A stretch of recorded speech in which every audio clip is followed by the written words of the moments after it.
Hey everybody, welcome to Obscurities and Miniatures. Today we are going to take a look at Wargames Atlantic's new Raumjager Infantry, because the greatest sport is war. So inside this box you're going to get 24, well, obviously Raumjager looking dudes, which surprisingly look a lot like Death Korps of Krieg if you're going to play Imperial Guard, or I'm sorry, Astra Militarum. Let's get our terms correct here. So anyway, inside the box, as you can see, we have a very, oh yeah, so it's obviously the men of the Fallschirmjager regiment. Okay, so we're going full German Reich here.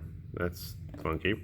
But I guess if you want to have, you know, really snazzy looking bad guys to shoot up in the near future, or whatever your sci-fi game is, you can't go wrong with space Nazis. So whatever.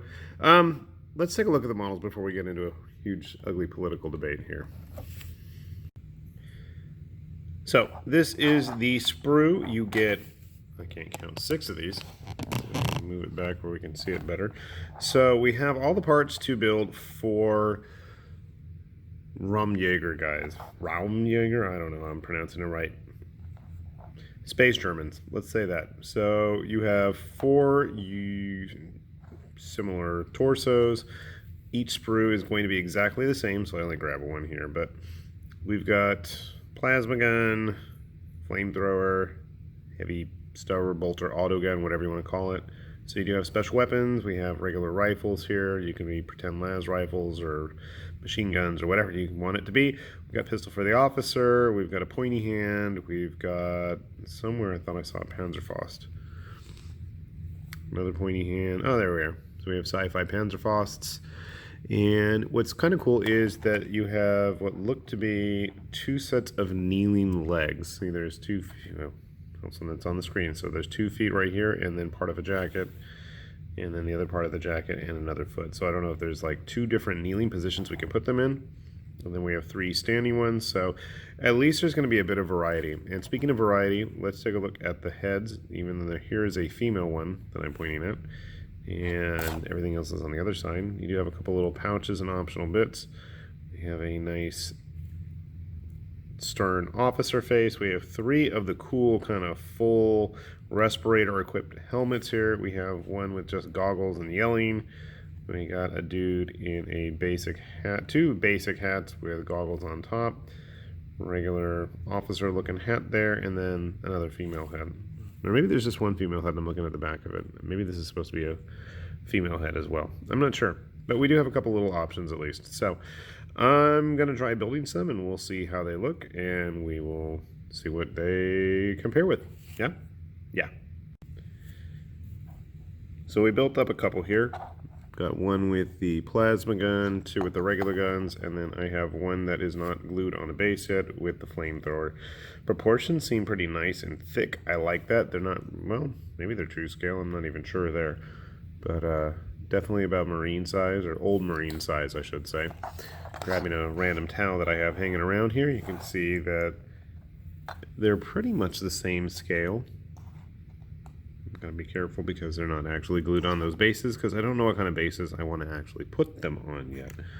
But they are definitely looking like they would make pretty good guard models if you were going to do a whole Death Korps, especially at the price, because 24 of these models for about 30 bucks versus, you know, 5 guys from Forge World for almost double that. Yeah. I'm like, you're going to get a better deal with this, and there's a lot more posability. So while you have a basic core frame, you know, I feel like you got quite a bit of variety here in terms of what you can do with them. I think if you were going to actually mix them in with other guard units, they might stand out a little bit. They're not as ham-fisted as old GW models. I don't own any, so I'd have some here otherwise. My other thought was they might be kind of fun to mix in with some of Mantic's GCPS guys. I should have some of those, but I can't find them and I don't feel like building them right now, so we're going to have to just take a look at them. My only real question is why Wargames Atlantic? This is their kind of inaugural first boxed set that they're doing here, and it just seems like an interesting choice because why? I don't know if there was a market outside of specifically guard players because it doesn't seem like there's really a game that's going to be incorporated with them. And I feel like that kind of falls into the same trap that a lot of the Dreamforge Eisenkern guys did. You know, they had also their space Germans, except they were a lot more kind of knightly looking, except they were crossed like with Imperial Stormtroopers, but that's a whole nother story. Anyway, same situation, I think. You have a really clear idea of what they want to do with the line, but there's nowhere for it really to flourish, because it's not like we have space allies or something similar for them to fight, really, because the next box that Wargames Atlantic made was a very Greek-inspired set of skeletons.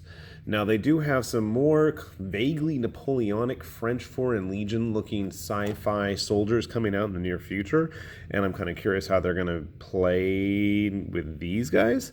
So, you know, I don't know. Maybe they're just going to be kind of carving out their own little spot here in the hobby field. But, you know, they are kind of cool, and I think they would make some great evil-looking baddies for whatever game you may play. If you want, like, some kind of hardcore stormtrooper security dudes, you know, for heck, Shadowrun or some kind of a near future post-apocalyptic type thing. Heck, they make good raiders. They kind of remind me actually of the dudes from Fallout New Vegas, whose names I can't remember, and I'm sure somebody will chime in and remind me. But I think you could get a lot of use out of these guys, and for the price and the amount of figures you get in there, you know, grabbing a couple boxes or splitting some with some friends, you probably could get a good amount of bang for your buck. So, interesting kit choice.